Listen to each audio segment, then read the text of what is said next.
High movie lovers, আজকে আমি কথা বলবো Hansel and Gretel witch hunting movie নিয়ে। শৈশবের ফেয়ার টেলকে যদি গাছমসমি অ্যাকশন আর ভয়ঙ্কর উইস হান্টিং এর মধ্যে নিয়ে যাওয়া হয় তাহলে সেটা কেমন লাগবে?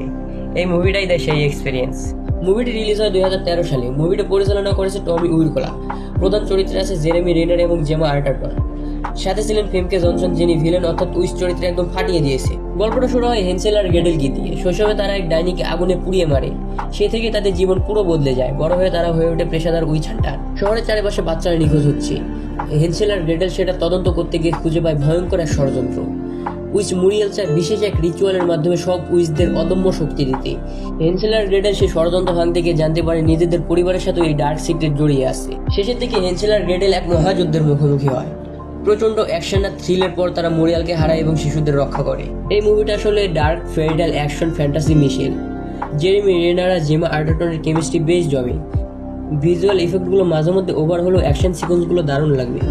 সব মিলিয়ে যারা উইস, ডার্ক, ম্যাজিক আর ফ্যান্টাসি ভালোবাসেন তাদের জন্য আমার রিকোয়েস্ট থাকবে একবার হলেও এই মুভিটা দেখার জন্য। তো এটাই ছিল আমার শর্ট রিভিউ। আপনারা যদি মুভিটা দেখে থাকেন আপনাদের কেমন লেগেছে কমেন্টে জানাবেন। আজকের মতো বাই বাই।